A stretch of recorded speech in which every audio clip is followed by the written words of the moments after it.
Now, this video presentation is about conducting live class sessions using Zoom. Before we begin, we'll quickly like to look at some tips for better online teaching. Now, the first is to utilize PowerPoint to effectively support your presentation. It's a good practice to have only the minimum required text on each slide. Too much text distracts your audience and it can be difficult to read. You have to be consistent in your choice of bullets, fonts, and colors. Also, it's expedient that you avoid using too many colors. Avoid using too many fonts and styles as well. Make the size of graphics big because size implies importance. The next tip is to plan your classes. Typically, in a virtual classroom, class time is short and students have the expectation to learn as much as they can in that given time period. This is why it's very important to plan your lessons beforehand so that you can make the most of that instruction time. The next tip is to record your lectures. A lot of scenarios may play out in this instance. Students may be struggling with internet access and stuff like that. So ensure you record your lectures and send those lectures to them, to the students, to watch in their own time. The fourth one is to show your face. Lecture videos that show faces are more effective than simple narrated slideshows. So show a video of yourself in between your slides. And the fifth tip that we're going to look at is to keep your video short. Videos longer than 15 minutes can cause issues of slow downloading and learner distraction. So if you have more to say, you can record 2 or 3 short videos.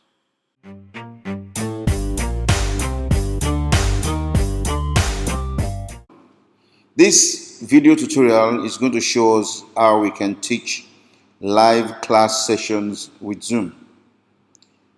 Zoom is a user-friendly video conference tool and it's great for online sessions, online class sessions. Zoom has many innovative features that can help you to deliver engaging online lessons. Now, before you can use Zoom, you will need to sign to get an account. And how do you do this? Zoom.us. All right. So now it's going to show you this interface, and all you need to do now is to sign up for a free account. Now, a free account is going to give you 40 minutes to interact or set up a class. And you can schedule your video for 30 minutes. That you can record a good video for 30 good minutes. So you click on this to sign up for an account. Now it's going to ask you to confirm your date of birth. So I'm going to just put hypothetical dates here. Let's see, let's change 19. Okay, confirm. Now you need to input your work email address. So I'm going to click on my email address here and sign up.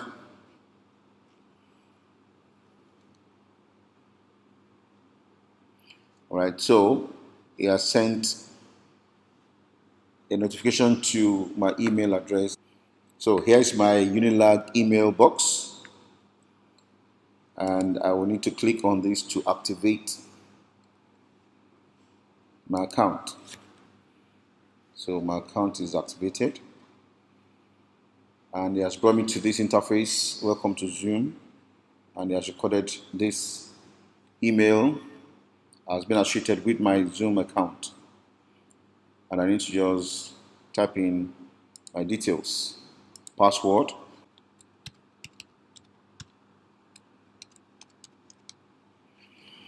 all right, and then confirm your password.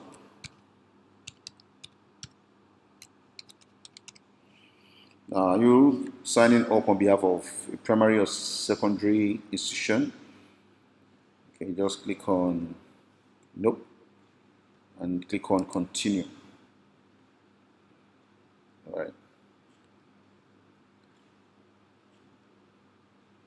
So it's asking that you don't Zoom alone, that you invite someone else. So we may have to skip this step. All right, so I can now start my Zoom test meeting. So can you click on start meeting now and you can start meeting. So let's have a view. All right, so this is the interface. So if I need to speak, I'll need to unmute my speaker or increase my volume. So this is these are the bars that you'll have to use. This, if you click on this, it's going to mute. That means no one is going to hear anything. This stops your video, stops your webcam from taking your video. And then you have participants. This shows the number of participants connected. And your participant can also chat.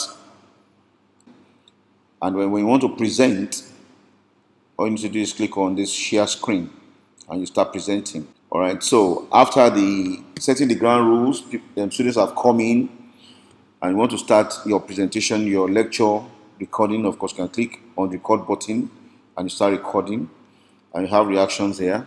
So at this instance, I would like to share my screen.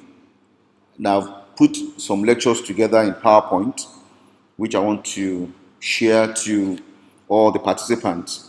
So all I need to do is to open my PowerPoint and display it. Then I'll click on share screen.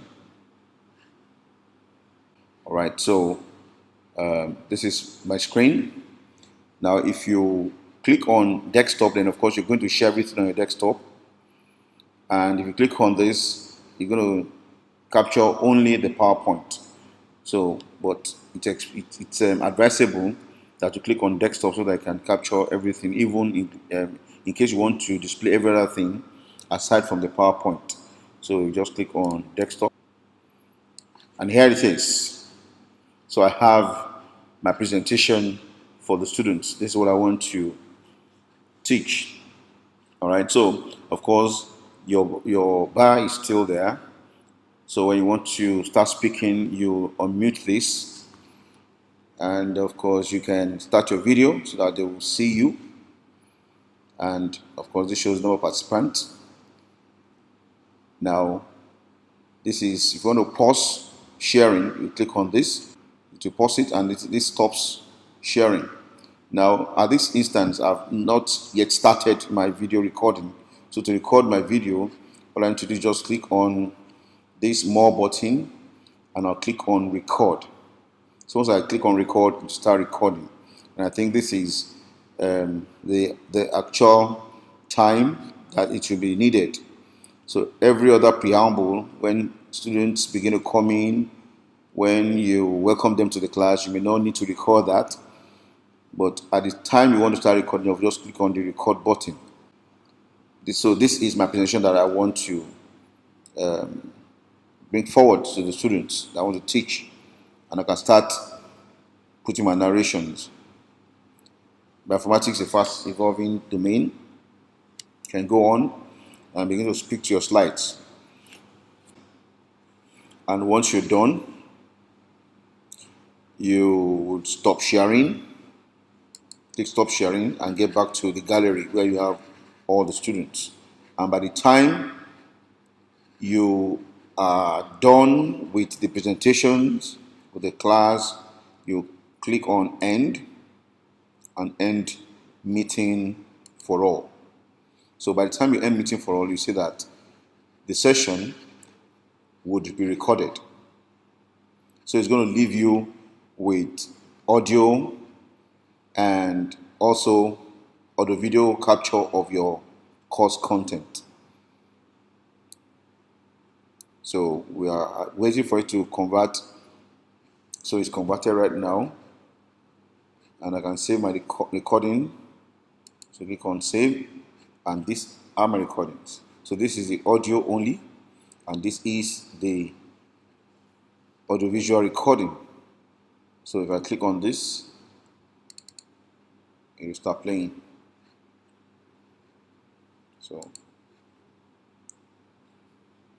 you can see where I started with the lecture. So this is all about signing up for an account and having an engaging time and an engaging session with your students.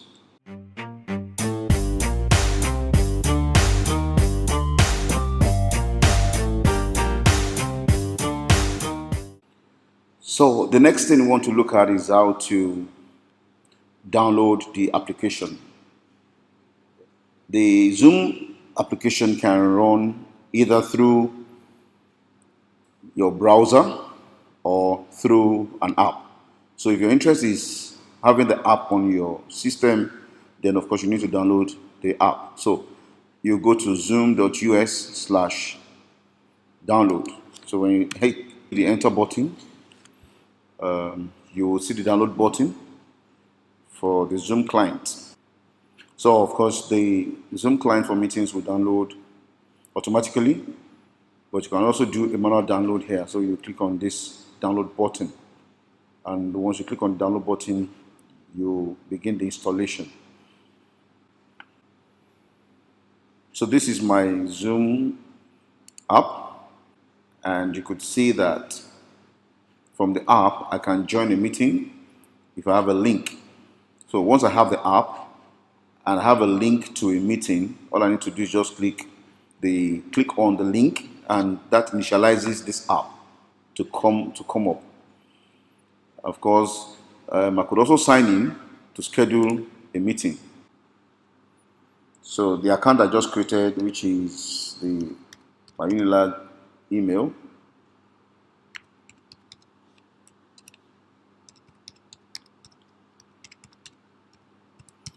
and my password,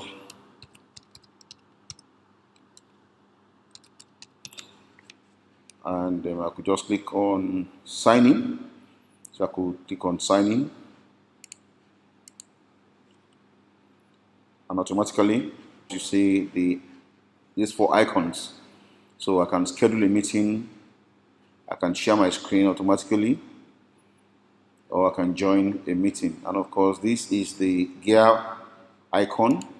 So you could click on that to change some settings. So this is general settings.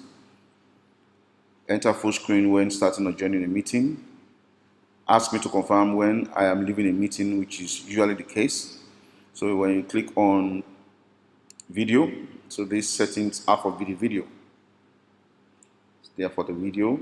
So you could say touch up my appearance, adjust for low light, always turn off my video when joining a meeting. So you could just set some parameters here, and this is for the audio. You could see the input level of the voice, and then this for share screen, for chat, background filters for recording, and this is for your profile. So this records video during screen sharing. And then for your profile,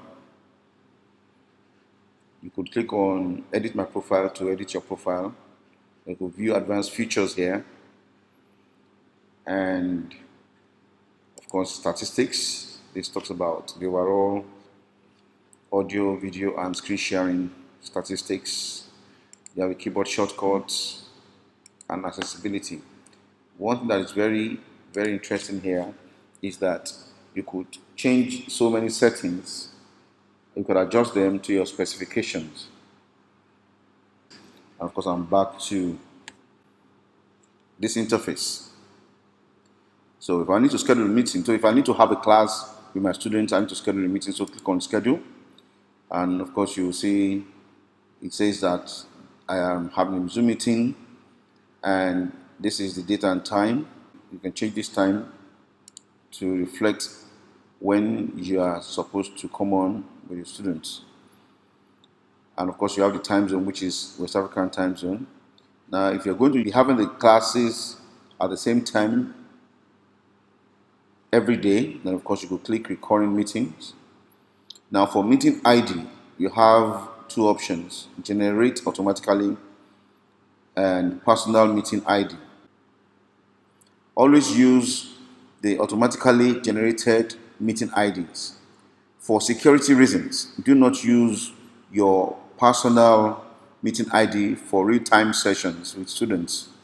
When scheduling a meeting, select require passcode. This is the passcode. So this is the passcode for this meeting. Always select that. Participants will be asked to enter this passcode in order to join your meeting. These settings will keep random people from typing in your meeting ID and joining. However, this is not a foolproof security measure. The meeting can still be accessed by anyone that has the meeting ID and password.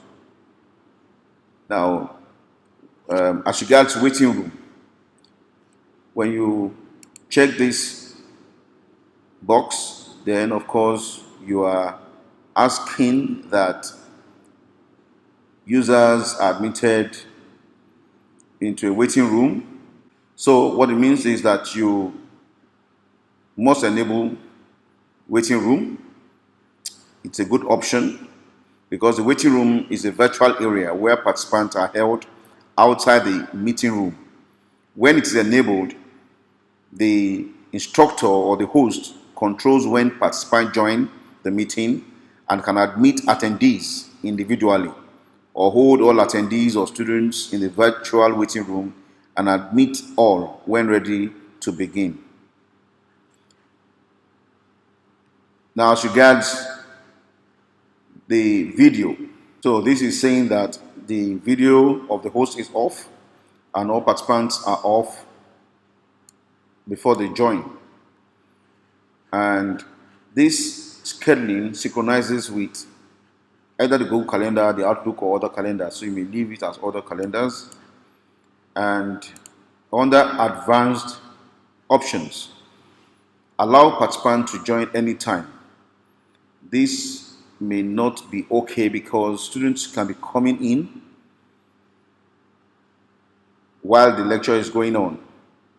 So if you check this, you are saying that you are allowing participants to join anytime. So it's better to be unchecked. And you will need to check this: mute participant upon entry. Mute participant upon entry. These settings mute participants as they join the meeting. And when you check on this, it means you're saying that the app should automatically record meetings on your local computer, which is fine. So when you click on save, the meeting is scheduled.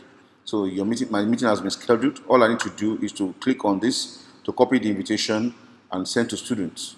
And at the exact time, they come online, and then there's going to be an interactive session between you and your students. Hope this is helpful. Thank you.